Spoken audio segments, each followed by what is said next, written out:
สบายดีพบกับค้อยเล่าไปเรื่อยในมื้อนี้ค้อยจะเล่าประวัติย่อของท่านพันคำวิภาวันนายกรัฐมนตรีแห่งสปป.ลาวคนที่8ที่ดำรงตำแหน่งต่อจากท่านทองลุนศรีสุฤทธิ์ก่อนที่จะรับชมรับฟังก็อย่าลืมกดติดตามกดทึกใจเพื่อเป็นกำลังใจให้ซ้องเราไปเรื่อยได้มีกำลังใจเฮ็ดคลิปวิดีโอต่อไปให้ท่านได้รับชมและรับฟังมาทำความรู้จักกันไปพร้อมๆกันได้เลยเรื่องราวชีวประวัติย่อของท่านพันคำวิภาวันนายกรัฐมนตรีแห่งสปป.ลาวคนที่8คนปัจจุบันที่ดำรงตำแหน่งต่อจากท่านทองลุนศรีสุฤทธิ์ในวันที่22มีนาปีคศ2021ปัจจุบันปี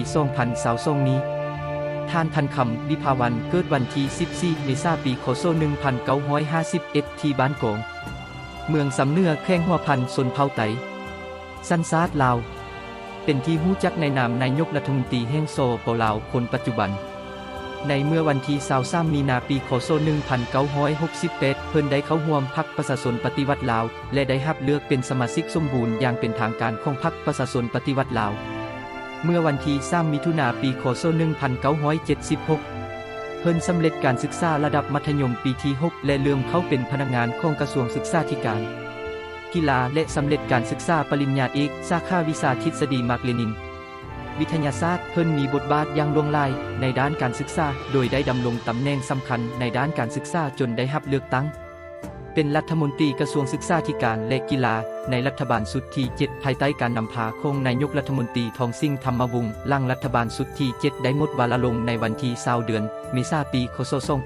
2016เพิ่นได้รับเลือกให้เป็นรองประธานประเทศในสมัยกองประชุมสภาแห่งชาติสุดที่8และเมื่อวันที่22เดือนมีนาปีคศ2021เพิ่นได้รับการพิจารณารับรองจากกองประชุมครั้งปฐมฤกษ์ของสภาแห่งชาติสุดที่9ให้ดำรงตำแหน่งนายกรัฐมนตรีคนที่18ในรัฐบาลสุดที่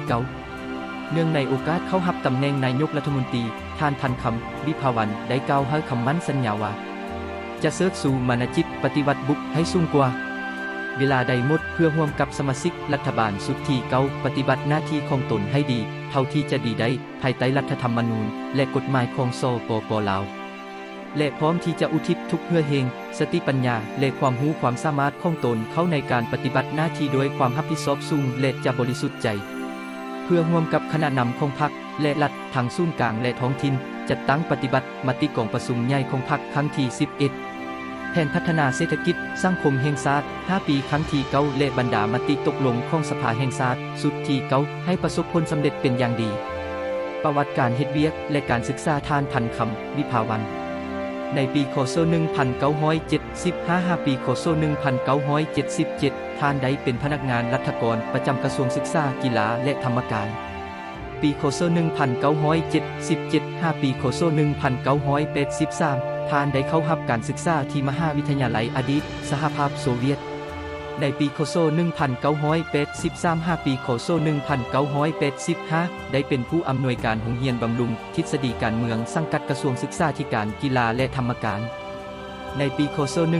1985 5ปีคศ1988ท่านได้ศึกษาปริญญาเอกสาขาวิชาทฤษฎีมาร์กเลนินที่สหภาพโซเวียตต่อมาในปีคศ1988 5ปีคศ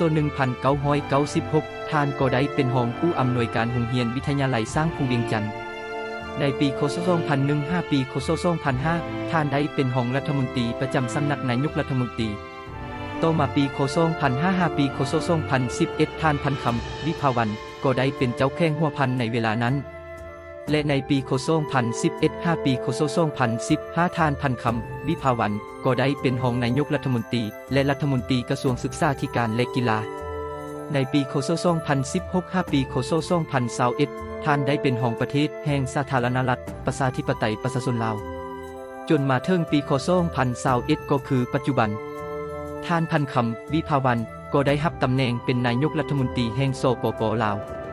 ถึงอย่างใดก็ตามเรื่องราวชีวประวัติย่อท่านพันคำวิภาวันก็มีเพียงบางส่วนที่ได้เล่าในเบื้องต้นเพียงเท่านั้นท่านพันคำวิภาวันก็เป็นอีกบุคคลหนึ่งที่มีอำนาจทางการเมืองในสปป.ลาวมีแนวคิดเชื่อมั่นต่อพรรคประชาชนลาวเต็มเปี่ยมไปด้วยความรู้ความสามารถนำพาประเทศชาติให้เจริญรุ่งเรืองดังที่ท่านเคยกล่าวไว้ใน5เงื่อนไขดังลุ่มนี้ 1. สืบโตวรักษาเสถียรภาพทางการเมือง ความสงบปลอดภัยให้หนักแน่น และตั้งหน้าแก้ไขปรากฏการณ์ย่อท้อต่างๆ ในสังคมให้หมดไปเทื่อละเก้า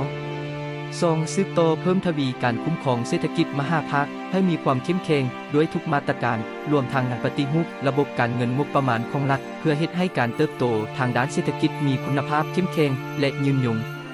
3. สืบโตวปรับปรุงกลไกการคุ้มครองบริหารภาครัฐให้มีความกระทัดรัดว่องไวและโปร่งใสสิ่งสำคัญเมนจะเพิ่มความเอาใจใส่ในการติดตามกวดกาสุกยูและประเมินผลการจัดตั้งปฏิบัติตาม10หน้าที่และขอบเขตความรับผิดชอบของแต่ละภาคส่วนตามระเบียบกฎหมาย 4. สืบโตวเอาใจใส่สร้างบรรดาปัจจัยเพื่อบรรลุเป้าหมายการพัฒนาแบบยืนยงแก้ไขความทุกข์ยากของประชาชนลดพรความแตกต่างระหว่างตัวเมืองและชนบทเป็นก้าว 5. สืบโตวยึดมั่นและปฏิบัติแนวทางต่างประเทศสันติภาพมิตรภาพของพรรคและร่วมมืออย่างตั้งหน้ารวมทางการสุขยุส่งเสริมการพัวพันร่วมมือกับบรรดาประเทศเพื่อนมิตรยุทธศาสตร์เพื่อขยายตัวทางกว้างและทางลึก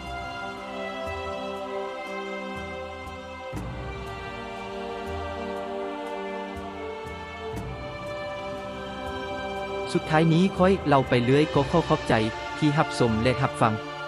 หากมีคำเว้าคำว่าใดที่ขาดตกบกพร่องบ่ถูกต้องบ่ครบถ้วนก็ขออภัยมาณที่นี้ด้วยขอขอบใจ